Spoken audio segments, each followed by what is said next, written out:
సరే, thank you. నేను మళ్ళీ కాల్ చేస్తా.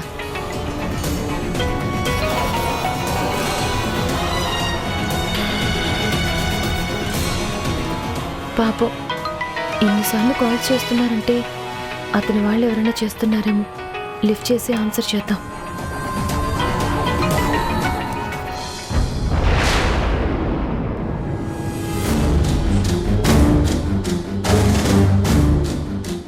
కట్ చేశాడు ప్రసాద్. అయ్యో, లిఫ్ట్ చేద్దాం అనుకుంటే కట్ అయింది. మళ్ళీ చేద్దామా?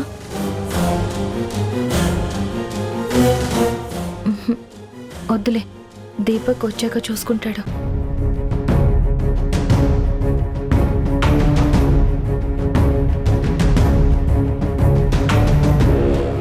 చెప్పానా నీకు?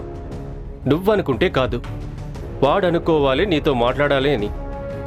కానీ నీకు నా మాట అంటే నమ్మకం లేదు.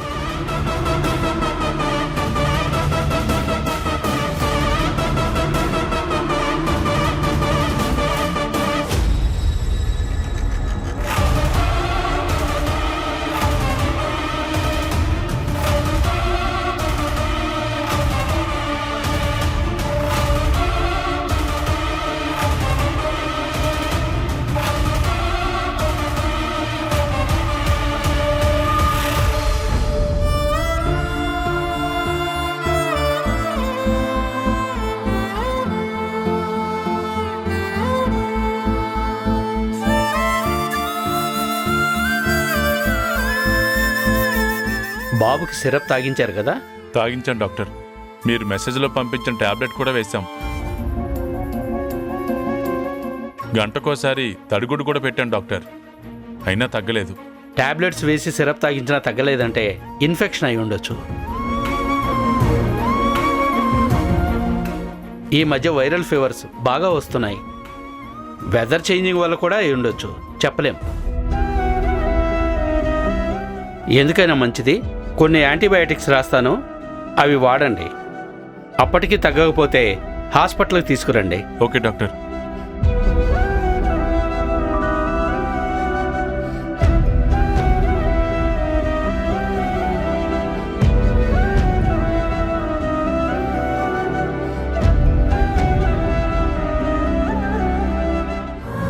వాడు రాత్రి నుంచి ఏమీ తినట్లేదు. తిన్న వామిటింగ్ అంటున్నాడు. ఏం పెట్టమంటారు? ఫీవర్గా ఉన్నప్పుడు వామిటింగ్ సెన్సేషన్ ఉంటుంది. దానివల్ల ఏమీ తినాలనిపించదు, అది కామన్. నేను దానికి టాబ్లెట్స్ కూడా రాశాను, అవి వాడండి. ఇక బాబు ఏం తినాలనుకుంటే అదే పెట్టండి. అలా అని హెవీ ఫుడ్స్, స్పైసీ ఫుడ్ పెట్టకండి, మళ్ళీ డైజెషన్ ప్రాబ్లం అవుతుంది. అలాగే. ధనుంజయ్ గారు, రిపోర్ట్స్ వచ్చిన వెంటనే నాకు కాల్ చేయండి. Okay doctor. ఓకే, నేను వెళ్ళొస్తాను. రండి.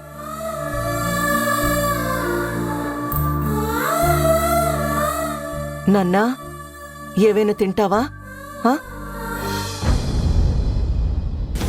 ఆ గౌతమ్ గాడు నిన్న రాత్రి జస్ట్ కల వచ్చినందుకే పిచ్చి కొట్టుడు కొట్టిపోయాడు. నిజంగానే ఆ లాయర్ జోలికి వెళ్తే వాడు మనల్ని ఇక్కడే చంపేస్తాడు. అందులో ఎలాంటి డౌటు లేదు. వాడు ఆ లాయర్ కోసం ఏం చేయడానికైనా వెనకాడ్డని అర్థమైంది. ఏం మాట్లాడవేంట్రా? సైలెంట్గా ఉంటావేంటి? చెప్పేది నీకే, చెవులు దుబ్బాయా? వాళ్ళకి ఫోన్ చేసి కామ్గా ఉండమని చెప్పు. ఈ విషయాన్ని ఇంతటితో వదిలేమని చెప్పు. మన వాళ్ళు ఎలాగో ఇవాళ ములాఖాత్కి వస్తారు కదరా, అప్పుడు చెప్పొచ్చు. ఏంట్రా ములాఖాత్కి వచ్చినప్పుడు చెప్పేది? వాళ్ళేమైనా మన బావబామర్దులా అదే పనిగా మన దగ్గరకు రావడానికి? తిని తాగి ఎక్కడో బేవార్స్గా పడుంటే వాళ్ళకి ములాఖాత్ లాంటివి గుర్తుంటాయా? ఏది గుర్తుంటదు. అందుకే నువ్వు ఫోన్ చేసి రమ్మని చెప్పు. అలాగే ఆ లాయర్ జోలికి వెళ్ళొద్దని ఆ దీపక్ గడికి చెప్పు. వాడికి అసలే కోపం ఎక్కువ. కోపంలో ఏం చేస్తాడో వాడికే తెలీదు. ముందు ఫోన్ చేసి చెప్పు. రై, మనం ఆ లాయర్ని ఏం చేద్దని చెప్పామని టాంబాయ్కి తెలిస్తే జైలని కూడా చూడకుండా మన ఇద్దరిని ఇక్కడే పాతి పెడతాడు.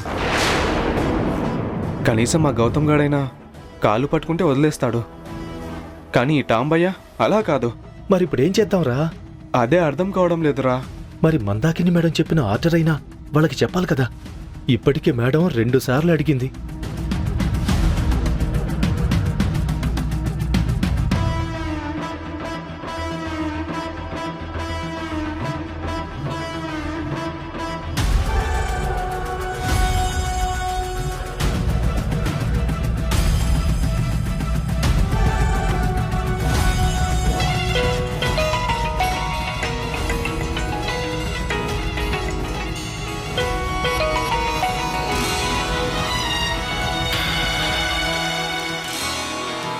ఫోన్ లిఫ్ట్ చేయడం లేదేంటి? దీపక్ ఏం చేస్తున్నాడు?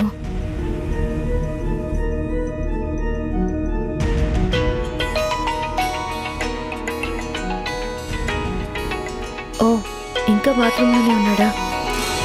సరే, ఫోన్ లిఫ్ట్ చేసి బాత్రూంలో ఉన్నాడని చెప్తాం.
వరప్రసాద్ గారి కార్డు ఏంటి దీపక్ దగ్గర ఉంది?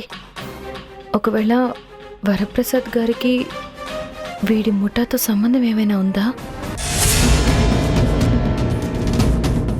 చచ్చా, అలా అయ్యుండదు. దీపక్ ఆయనకి ఎలా పరిచయం అవుతాడు? పోనీ దీపక్ ఏమైనా అతని కార్డు దొంగతనం చేసుంటాడా? అలా జరిగి ఉండొచ్చు. ఎందుకంటే దీపక్కి దొంగతనాలు అలవాటే కదా. నిన్న ప్రియాంక బ్యాగ్ను కూడా దొంగతనం చేశాడు కదా. కానీ దీపక్ దొంగతనం చేస్తే ఆయన ఇమ్మీడియట్గా కార్డ్ని బ్లాక్ చేస్తారు కదా. చేశారా చేయలేదా? ఒకవేళ చేసుంటే బ్లాక్ అయిన కార్డు పెట్టుకుని వీడు మాత్రం ఎందుకు తిరుగుతున్నాడు ఏమో. వీడు కార్డు చూపించి మోసం చేయొచ్చు అని కూడా పెట్టుకొని ఉంటాడు.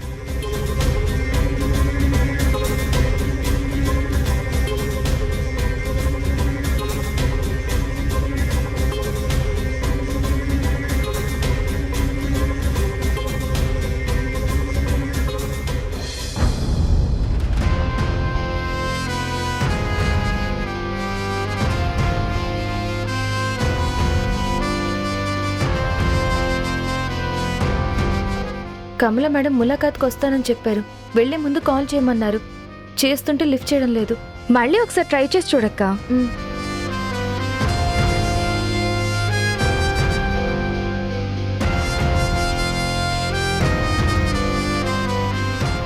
ఇదేంటి, మేడం గౌతమ్ గారి దగ్గరికి వస్తానన్నారు కదా. ఒకవేళ మర్చిపోయి ఉంటారా?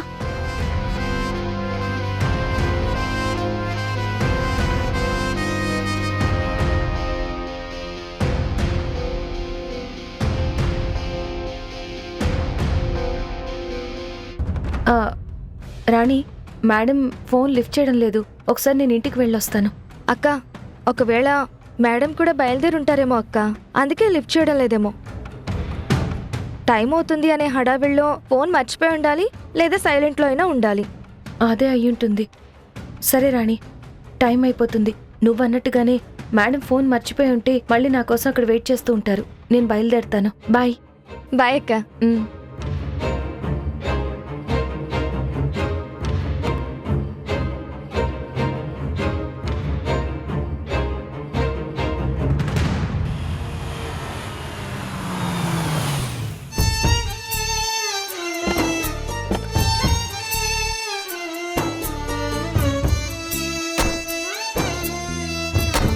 వంశీ, నువ్వు నడవగలవా లేకపోతే ఎత్తుకోమంటావా? పర్వాలేదమ్మా, నడుస్తాను. సరే, జాగ్రత్త. పద. పద. జాగ్రత్త. జాగ్రత్త. పద.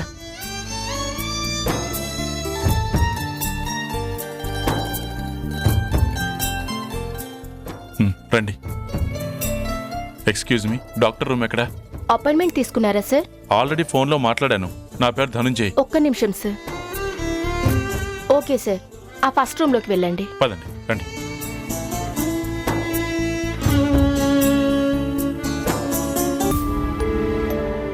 నమస్తే ధనంజయ్ గారు, కూర్చోండి. బాబుకి ఎలా ఉంది ఇప్పుడు? జ్వరం అస్సలు తగ్గడం లేదు. చాలా వీక్గా ఉన్నాడు. అవునా బాబు, ఇలా రామ్మా. వెళ్ళు నాన్న, అక్కడ కూర్చో. ఆను నాలుగు బయట పెట్టు.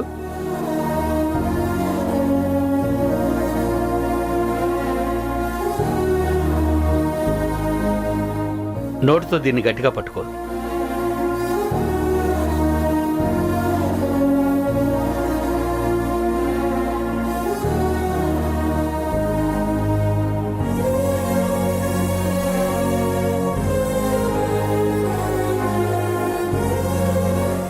బాబుకి ఇంకా టెంపరేచర్ ఉందండి.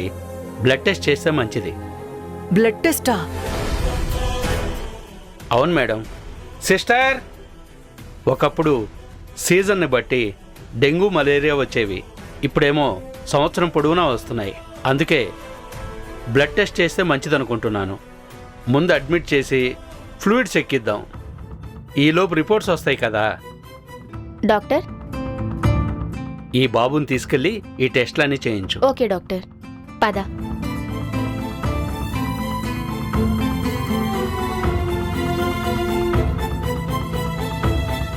డాక్టర్, మా తమ్ముడికి త్వరగా నయమయ్యేలా చెయ్యండి. వాడెప్పుడూ ఆడుకుంటూ సరదాగా ఉండేవాడు. ఇలా నీరసంగా కనిపిస్తుంటే చూడలేకపోతున్నాను. సరే అమ్మా, మీ తమ్ముడికి ఎంత త్వరగా వీలైతే అంత త్వరగా తగ్గిపోయేలా చేస్తాను. ఓకే, ఒకసారి నేను చెక్ చేసి వస్తాను.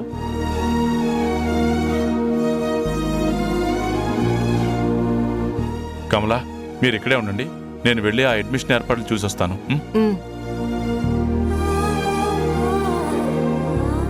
అమ్మా, తమ్ముడికి ఫీవర్ త్వరగా తగ్గిపోతుంది కదా? తగ్గిపోతుందమ్మా, డాక్టర్ గారు చెప్పారు కదా.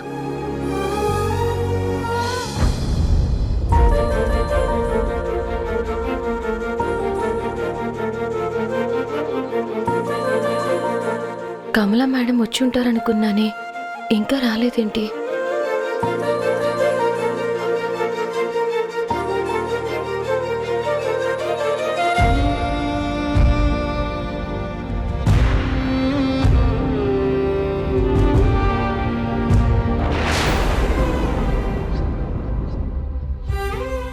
ఝాన్సీ, ఏమైంది?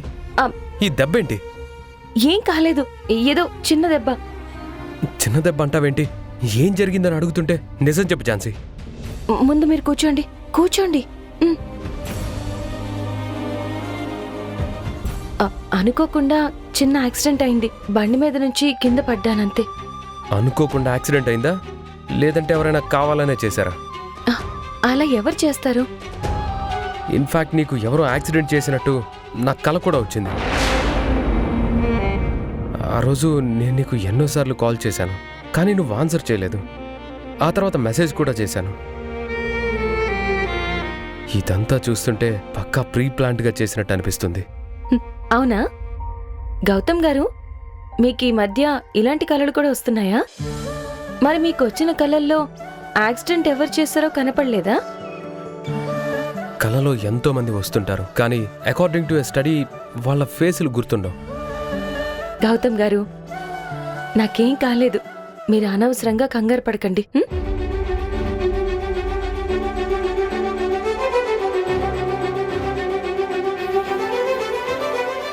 అమ్మెలా ఉంది? బాగున్నారు. మేడం ఈరోజు మీ దగ్గరకు వస్తానన్నారు. మరి ఎందుకు రాలేదు? అబ్బా, మీకు అన్నిటికీ కంగారే. వస్తారేమో, కొంచెంసేపు ఆగండి. ఇంతకీ మీరెలా ఉన్నారు? ఇదిగో ఇలా ఉన్నాను.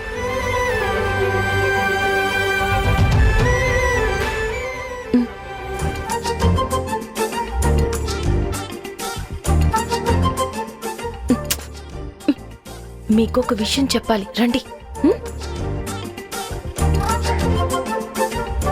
ఏంటి? ఈ సురేష్ మోహన్లకి ఒక డ్రగ్ కేసుతోనే సంబంధం కాదు. వీళ్ళ నెట్వర్క్ చిన్నదేం కాదు, ఏదో మాఫియాలా అనిపిస్తుంది.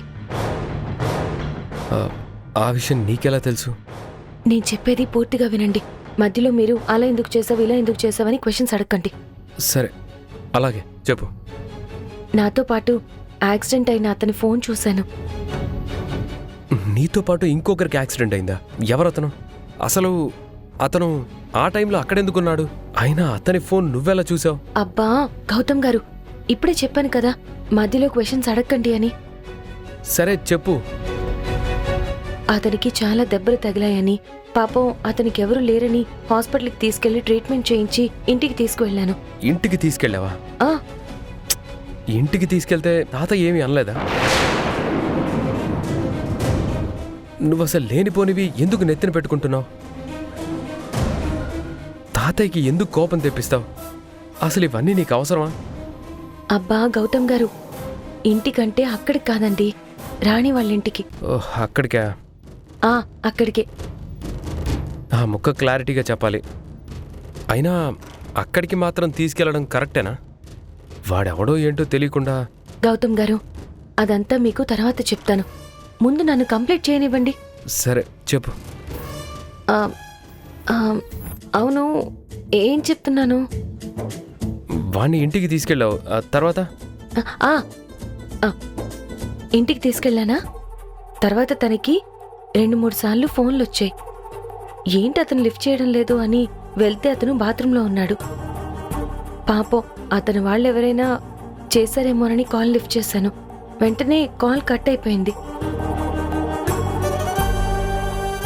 కానీ కొన్ని మెసేజ్లు వచ్చాయి. ఏం మెసేజ్లు అవి? 1 బేబీ బాయ్ రిక్వైర్డ్ అని వచ్చింది. వెంటనే 15,000 మనీ ట్రాన్స్ఫర్ చేశారు. సరే, వాడే మోడల్ కాంట్రాక్టరో లేదా జూనియర్ ఆర్టిస్ట్ ఏజెంటో అయ్యుండొచ్చు. పిల్లల షూటింగ్ కోసం ఎవరైనా మెసేజ్ చేశారేమో. కానీ దానికి వాడికి ఏ సంబంధం లేదు, ఎందుకంటే వాడికి అంత సీన్ లేదు. వాడెలాంటి వాడో నాకు బాగా తెలుసు. మరి వాడి గురించి అంతా తెలిసి వాడిని తీసుకొచ్చి సరాసరి మనింట్లోనే పెట్టుకున్నావా? గౌతమ్ గారు, వాడు మంచోడే. వాడే నన్ను రక్షించాడు. తప్పుకోండి అని చెప్పి నాకు యాక్సిడెంట్ జరగకుండా కాపాడాడు. ఝాన్సీ, అది నువ్వే అంటావు, ఇది నువ్వే అంటావు. ఇప్పుడే కదా వాడికంత సీన్ లేదు అన్నావు. ఎస్, వాడు మంచివాడే, కానీ వాడు చేసే పనుల మీదే డౌట్. నిజానికి వాడొక దొంగ. కానీ వాడి మీద డౌట్ రావడానికి కారణం ఆ మెసేజ్ ఎక్కడి నుంచో వచ్చింది కాదు, ఈ సురేష్ దగ్గర నుంచి. గౌతమ్ గారు, వాడికి జైల్లో ఉండి ఫోన్ యూజ్ చేసే అంత సీన్ ఉంది అంటే వాళ్ళని తక్కువ అంచనా వేయకూడదు. దయచేసి మీరు వాళ్ళ విషయంలో ఎలాంటి తొందరపాటి నిర్ణయాలు తీసుకోవద్దు. ఝాన్సీ, నువ్వు చెప్తుంది చూస్తుంటే ఇదేదో పెద్ద విషయం అనిపిస్తుంది. నువ్వు మధ్యలో అనవసరంగా తలదూరుస్తున్నావు. నువ్వు పంచే ఇమీడియట్గా ఈ విషయం రాజు మాధవ్లకు చెప్పు. వాళ్ళని దీని గురించి ఎంక్వైరీ చేయమని నేను చెప్పానని చెప్పు. ఇది చాలా పెద్ద గ్యాంగ్లా అనిపిస్తుంది. ఝాన్సీ, నీకు మళ్ళీ చెప్తున్నాను, నువ్వు జాగ్రత్త. అనవసరంగా ఒక్కదానివే రిస్క్ తీసుకోకు. సార్, మేడం, మీకు ఇచ్చిన టైం అయిపోయింది, ఇక బయలుదేరండి మేడం. సరే గౌతమ్ గారు, నేను వెళ్తాను, జాగ్రత్త.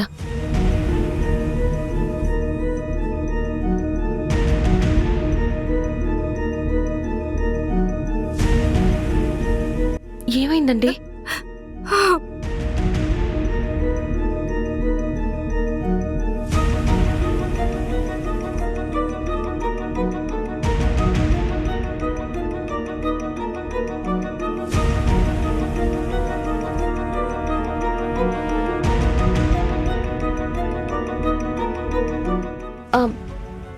వీరయ్య గారు ఏమైందండి?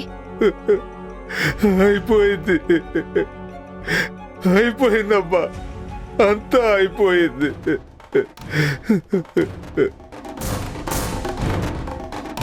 నేను ఏ కూతురు పెళ్లి కోసం ఇంత పాడు పని చేశానో అది నిన్న రాత్రి నగలు తీసుకొని ఎవరితోనో వెళ్ళిపోయిందంటమ్మా.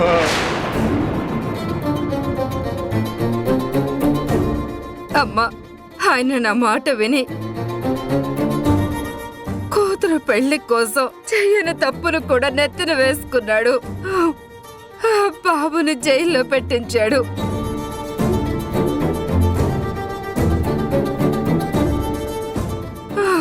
కానీ ఇప్పుడు ఆ కూతురే లేదమ్మా. అయ్యో అయ్యో ఊరుకోండమ్మా, ఏం కాదు. తనని ఎలా అయినా వెతికి తీసుకొద్దాం. ఊరుకోండమ్మా. కాకా ఊరుకో కాకా, ఏం కాదు. ఏం కాదమ్మా. ఏంటి ఇక్కడ మీ గొడవ?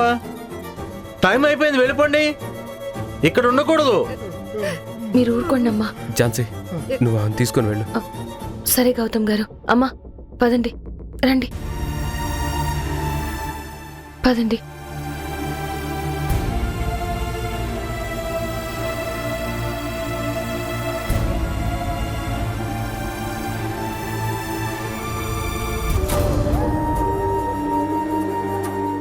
ఏమండి, వంశీకి ఎలా ఉంది? వాణ్ణి చూసారా? ఎందుకు కమలా ఇంత టెన్షన్ పడుతున్నావు? జ్వరానికి ఎంతలా అయిపోతే ఎలా? ఏమోనండి, వాడి కొంట్లో బాలిన దగ్గర నుంచి నా మనసు అదోలా ఉంది. టాబ్లెట్స్తో సిరప్స్తో తగ్గిపోతుందనుకున్నాను. ఇప్పుడు హాస్పిటల్ దాకా రావాల్సి వచ్చింది. డాక్టర్ గారేమో టెస్టులు చేస్తున్నారు. ఏం జరుగుతుందో ఏమోనని టెన్షన్గా ఉందండి. ఏం కాదు, నువ్వు కంగారు పడకు.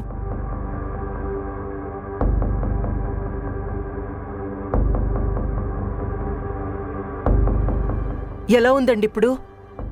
మనం అనుమానించినట్టుగానే బాబుకి డెంగ్యూ ఫీవర్ వచ్చింది.